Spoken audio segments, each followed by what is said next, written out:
Murdering a Palm Beach County school bus driver pleads guilty. Gloria Riley was stabbed to death last year at her apartment in West Palm Beach. Willie Lee Smith Jr., will now spend life in prison without parole. By pleading guilty, he avoids a trial and a possible death sentence.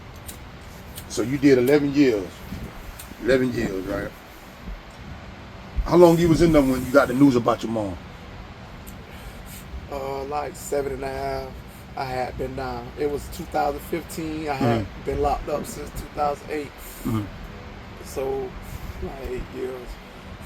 And, you know, it was a boyfriend she had been dealing with that she no longer wanted dealings with. Correct.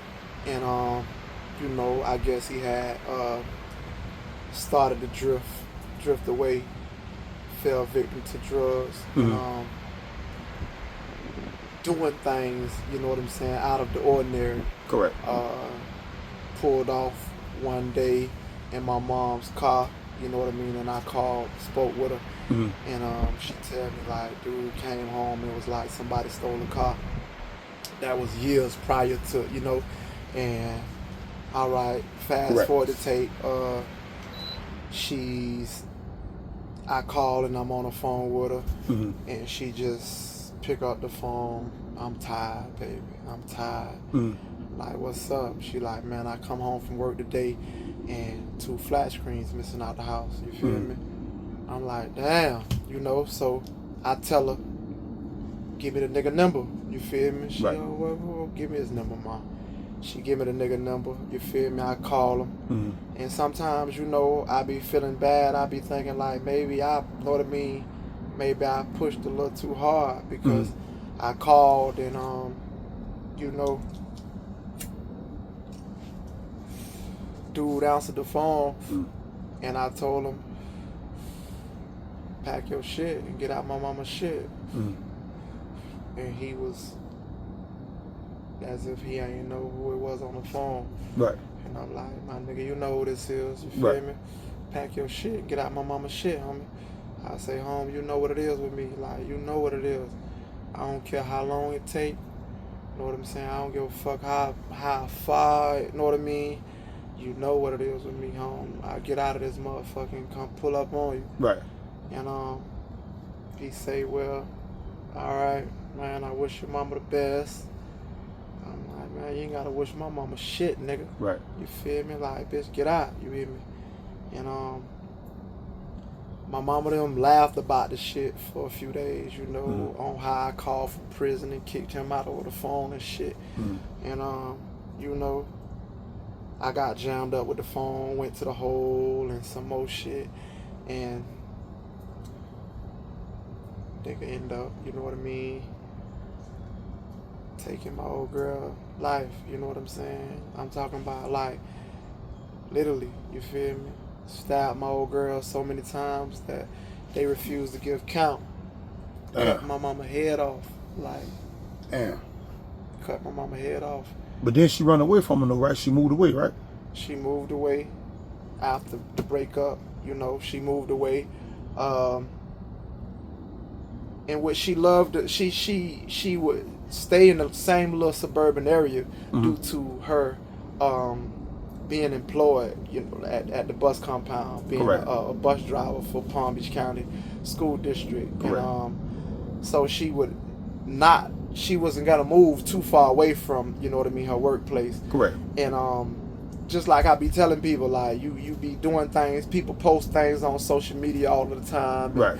They giving people insight on their well-being, I mean their whereabouts, you feel me, where you lay your head. Like, this ain't always cool. Correct. But being that they had been together for over 15 years, like, shit, they been staying together. Like, he know what he looking for. Correct. He know where she work. He know, and I'm thinking he had to have been squatting around a job. You feel me? Correct. Once she got off one night, one day, and followed her home. Right. After he realized she moved from where they were staying at. Right. And even in the news article or whatever, he popped up. He showed up to the new place one night before the incident.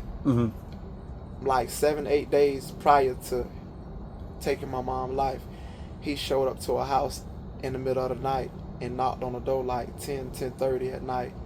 And in the newspaper, it stated that my mama, she said she woke up, went to the door, looked out the peephole, and it was him. And she said she panicked, thinking that she said when she woke up out of her sleep, she thought she was dreaming because she been driving school buses for forever. She like a time clock. She don't need a time clock. She just get up on, know what I'm saying, on the dot. And she was awakened by, the knock at the door, and she get up and go to the door, look out the peephole, and this dude, and she called the police, called the sheriff. Damn. They come out. By the time they get there, by the time they get there, he disappeared into the night. Right. Wooded area, you know what I mean? Again, suburban West Palm, and they came in contact with him, and they served him a trespassing warning. And what about the restraining? She had a restraining order. She already had a restraining order, right? No, she didn't get the restraining order. She was going through that. She put it was the trespassing order against them. Right. They dropped that. I guess she was going about the restraining order. All of the time, all of this going on, I'm in the box. In the box. Oh, okay, got it. I was in the box. Right. Already. Right. And she's getting the restraining order on him or whatever, going through the motions, and they tell him that he, you know what I mean, if he was to ever come back on the premises, he would be, you know what I'm saying, he would be apprehended and taken in to booking. Correct.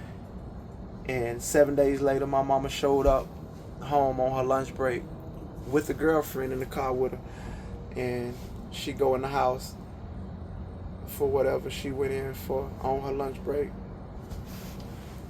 while the friend girl sat outside in the car, and the friend girl said she heard a scream, and she said, my mom was a woman. She felt as if maybe my mom saw an insect or something. Correct. And that's what women do. Right. See a roach, you see a spider or something, you yell. And she said she thought maybe my mama seen an insect or something, so she brushed it off. And it was like, she said moments later she heard another scream, in which that scream was a different scream. Right. And the hair on the back of her neck stood up. And she said she knew that something was wrong when she heard that second scream. It was violent. And she looked up. The dude was at the door, fingering her to come inside. Right. And she got out of the car and took off running. Called the sheriff. The sheriff came. And she said, she told him what had happened, whatever. Sheriff go to the house, knock on the door. Dude answered the door. He was still inside. He was there. He was there. Shit, he was brave. He answered the door in his boxers. Sheriff told him to step outside.